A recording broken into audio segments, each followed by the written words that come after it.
তাড়াতাড়ি লেগে গেছে, পাবলিক বেরিয়ে গেছে। বড়টা আর মিস্টার বিশ্বাস, ছোটটার স্নান কমপ্লিট। এই যে আজকে থেকে একদম ডিফারেন্ট রুটিন, ওই জন্য আজকে একটু চাপ। Welcome back to Jinia blogs. জিনিয়া ব্লগসের নতুন একটা ব্লগে তোমাদের সকলকে অনেক অনেক ওয়েলকাম। এখন বাজে প্রায় 9:30, এখন থেকে নতুন একটা ব্লগ আরম্ভ করছি। তো আজকের ব্লগটা খুব হ্যাপেনিং হতে চলেছে, কারণ আজকে থেকে সৌর্যের সামার ভ্যাকেশনের পরে স্কুল আরম্ভ হয়ে যাচ্ছে। হোপফুলি আজকে যা দেখলাম যে আজকে রুটিন অনুযায়ী বইপত্র আনতে হবে, কিন্তু সৌর্যকে আজকে প্রজেক্ট সাবমিশন করতে হবে না।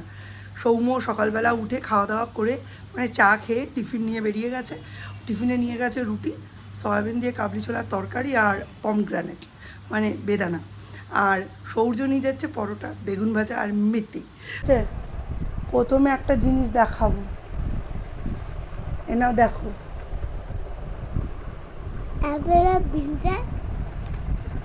গুয়াভা অ্যান্ড ব্রিঞ্জাল, ঠিক আছে? ভালো দেখতে, এই দেখো গুয়াভা আর ব্রিঞ্জাল। জার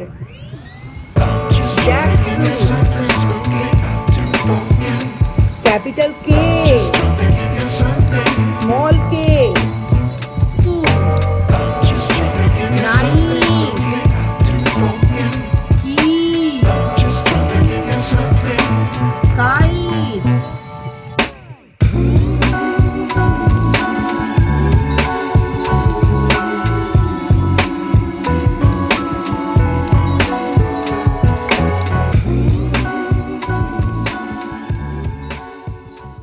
রোদ্দুর। সৌর্যের সব কিছু মনে ছিল, নিজের ছাতা আর সানগ্লাস ভুলেই গেছি। এদিকে টাকাও নিয়ে গেছি লিমিটেড, ওকে নিয়ে গেলাম টোটোতে, আর এখন ফিরছি। এখন পুরো সময়টা তাড়াতাড়ি করে রান্না টান্না করে নিতে হবে। আজকে থেকে এটাই রুটিন। মোটামুটি 12টার সময় সরস্বতীদি চলে আসবে, এসে গেলে সরস্বতীদি কাজ করে বেরিয়ে গেলে একটায় আবার ওকে আনতে যাওয়া। আজকে থেকে তো মানে দুই ছেলের কেউ বাড়ি নেই, বড় বাড়ি নেই, কাজকর্ম খুব তাড়াতাড়ি ফাঁকা বাড়িতে সারা যায়। সেটা চটপট করব, করে টোরে তারপরে বেরোবো সৌর্যকে আনতে। এনে ওকে স্নান করিয়ে কথা হয়েছে আম্মা বাড়ি পাঠিয়ে দেবো, কারণ সকালে ম্যাক্সিমামটা পড়ে নিয়েছে। টিফিন দিয়ে পাঠিয়ে দিয়েছি, পড়াশুনো কমপ্লিট। আম্মা বাড়ি থেকে আসলে আবার লাঞ্চটা করিয়ে বাংলা লেখাবো। এই বাপ, বাইরে কি রোদ্দুর। সৌর্যকে আনতে বেরিয়েছি, এখন বাজে 1:05। একটু দেরি করে ইচ্ছে করেই বেরোলাম, নইলে না টোটো ঢুকতে পারে না। টোটো করে যাব, একেবারে সৌর্যকে নিয়ে রিটার্ন করব। রাস্তাঘাট এর মধ্যেই একেবারে শুনশান হয়ে গেছে। ছেলেটা আমার 4:30-5টার মধ্যে ফিরবে। উফ, দিনের শুরুতে বেরোচ্ছে, দিনের শেষে ফিরছে।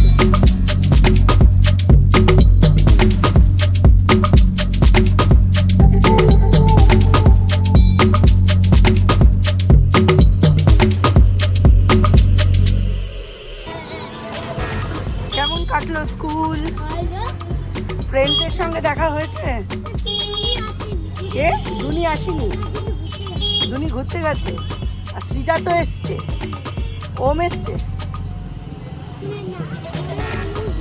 আর সৃজন এসছে, আমি দেখতে পেলাম। সৃজা তো এসছে, সৃজন এসছে, সবাই এসছে।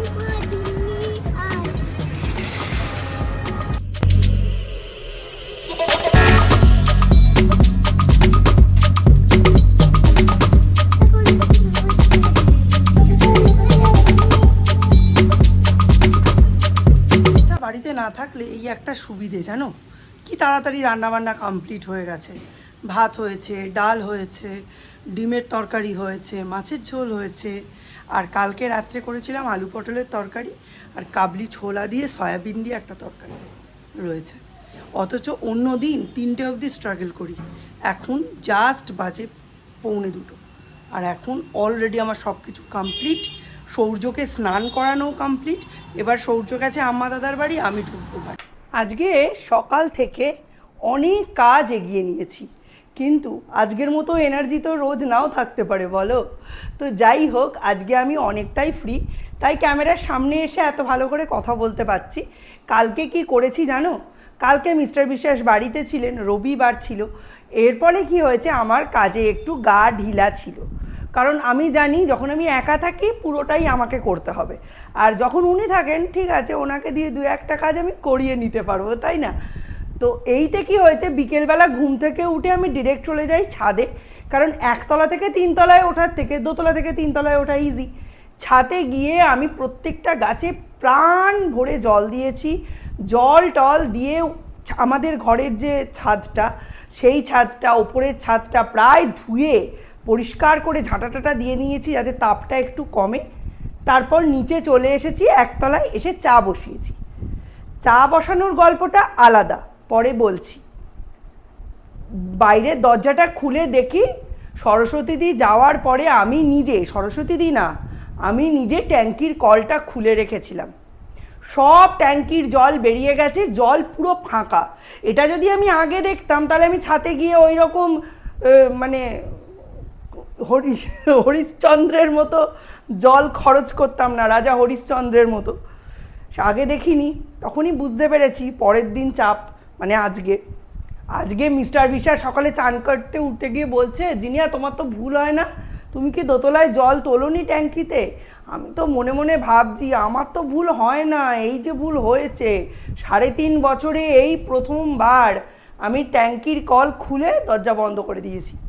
এখনও অবধি নিচের ট্যাঙ্কি ভরেনি, ওপরের ট্যাঙ্কিতে দুবার অল্প অল্প করে জল তুলেছি, কারণ সৌর্য দুবার স্নান করলো, ওর অবশ্য দুবারই টাইমের জলে, কিন্তু সৌম্য এসে পরে 5টার সময় স্নান করবে স্কুল থেকে এসে।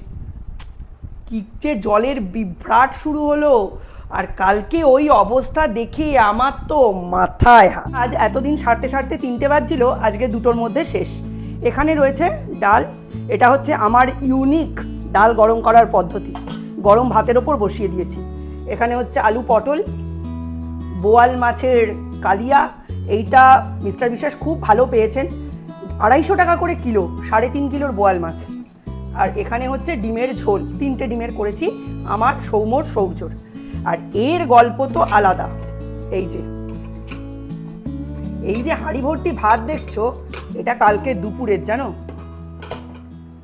মিস্টার বিশ্বাস এখন এতটাই কম ভাত খাচ্ছেন, ওনার HbA1cর রেজাল্ট আউট হওয়ার পরে এতটাই কম মানে ভাত খাচ্ছেন, মানে যে আমি কোনো হিসেবে কুলিয়ে উঠতে পারছি না। আমার বেশ কিছুদিন টাইম লাগবে এই ভাতের হিসেবটা বুঝতে।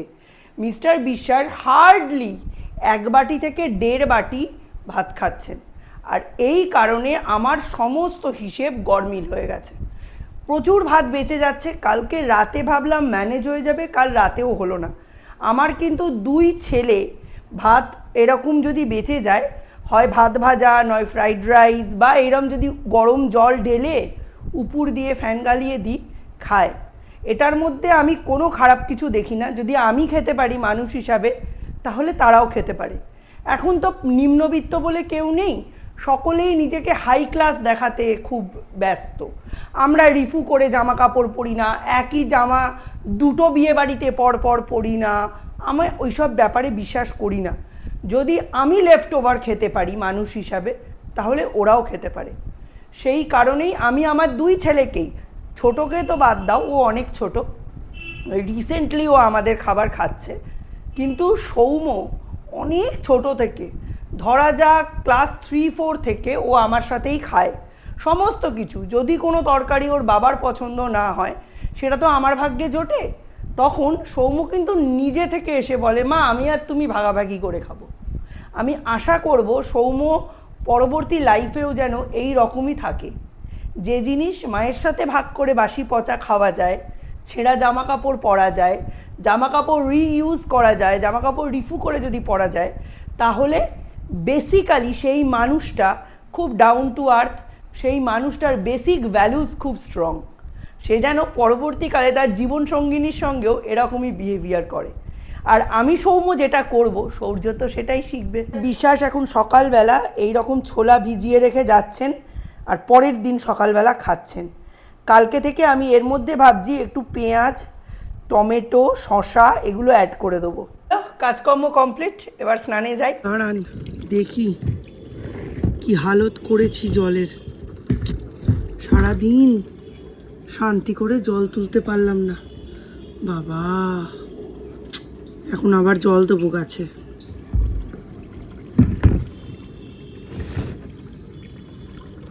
সোম বলেছিল এসির সামনে থেকে গাছটা সরিয়ে রাখতে, ভুলে গেছি।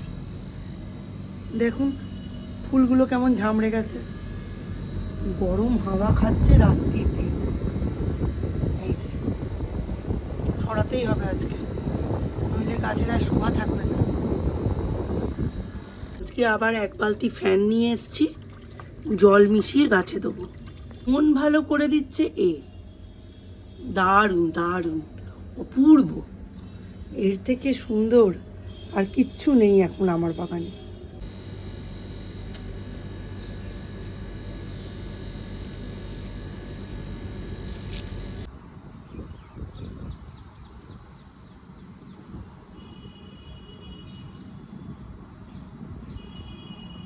তো ফুটি ফুটি করেও ফুটছে না, এত গরম।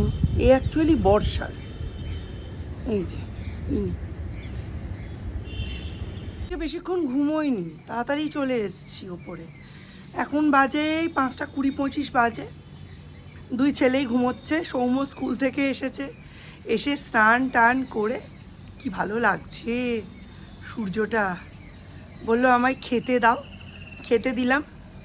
তারপরে এসে একটু ওই মামনের ব্লগ, ঝিনুকের ব্লগটা দেখি, তো ওদের ব্লগটা দেখে ওপরে এলাম।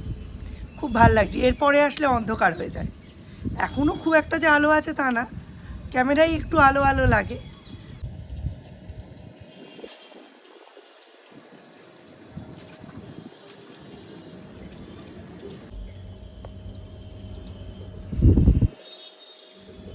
নিচ থেকে দুটো চেয়ার নিয়ে আসলাম, বসতে কাজে লাগবে। এ ভেতরের দিকে রাখবো। আর এই ব্যাগটা নিয়ে আসলাম, এই ছাদে যে ব্যাগটা থাকে না, ওটা নষ্ট হয়ে গেছে, ওর জন্য এইখানে রেখে দেবো। ওই ছাদে খুরপি, নিরেন এসব রাখার একটা ব্যাগ থাকে।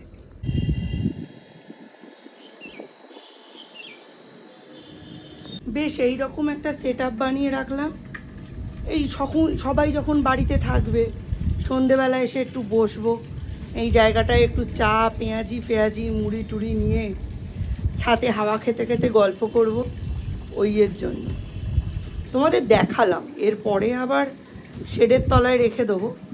কিন্তু এইখানে বেশ, সৌর্য যখন পেটে ছিল, আমরা এই জায়গাটায় বসে বসে এরমভাবেই বসে বসে লুডো খেলতাম। আর তখন জোর জল্পনা কল্পনা হতো যে পেটে যিনি আছেন তিনি ছেলে আছেন না মেয়ে আছেন। আমি খালি বলতাম মেয়ে হবে, মেয়ে হবে। আর মিস্টার বিশ্বাস আর সৌম্য বলতো ওর যেন মেয়ে হবে, ওর ছেলেই হবে। তাই হলো। আর যাই হোক, আজকে স্কুল থেকে এসে সৌম্য বলছে, মা আমি ফার্স্ট ইউনিট টেস্টে মনে হয় ফেল করব। আমি বলছি কেন রে, কী অবস্থা, কিছু পারছিস না? বলছে না না মা, এরম ব্যবস্থা না। ব্যাপারটা যেটা হয়েছে, ওদের 5টা চ্যাপ্টার রয়েছে ম্যাথে। সেকেন্ড ইউনিট টেস্টে সেই চ্যাপ্টারগুলো কমন পড়েছে। ফার্স্ট ইউনিট টেস্টে 2টো চ্যাপ্টার কমন পড়েছে, 2টো না 4টে চ্যাপ্টার কমন পড়েছে। আর ফিজিক্সে যে চ্যাপ্টারগুলো হয়েছে, টোটাল 4টে চ্যাপ্টার হয়েছে, 4টেই পড়ে গেছে সেকেন্ড ইউনিট টেস্টে। ফার্স্ট ইউনিট টেস্টে ওগুলো নেই। বায়োলজিতে 7টা চ্যাপ্টার, তার মধ্যে স্কুলেই হচ্ছে চ্যাপ্টার 4, আর আকাশে হয়েছে 2টো চ্যাপ্টার, অরিন্দম স্যারের কাছে হয়েছে 3টে চ্যাপ্টার। এই রকম অবস্থা, মানে সবই ওই পারমুটেশন কম্বিনেশন এরম। আমরা ওকে বলেই দিয়েছি, মানে 11-12-এর রেজাল্ট বা 11-এর রেজাল্ট বা 12-এর বোর্ডের রেজাল্টের ওপর বেশি কনসেন্ট্রেট না করতে বলেছি। যে তোমরা চেষ্টা করবি ফুল কনসেন্ট্রেশনটা যেন নিটের ওপর থাকে, কিন্তু তবুও ফেল করবে এটা আমি মেনে নিতে পারবো না। কী যে অবস্থা, মানে এই সব নিয়ে আলোচনা করতে করতে খাওয়া দাওয়া হলো। এবার দুজনেই ঘুমিয়েছে। সৌম্যর আবার 8টা থেকে পড়া আছে, পড়তে যাবে আর আসবে রাত্রি 11টা। কোকিল ডাকছিল, যেই ক্যামেরাটা অন করলাম কোকিলের ডাকটা বন্ধ হয়ে গেল। এরা কি করে বুঝতে পারে কে জানে। চলো আজকের মতো ব্লগটা এখানেই এন্ড করছি, পুরোটা আর দেখাচ্ছি না, নইলে ব্লগটা অনেক বড় হয়ে যাবে। তো আজকের মতো ব্লগটা এখানেই এন্ড করছি, দেখা হবে নতুন একটা ব্লগে, ততক্ষণের জন্য টাটা, বাই বাই।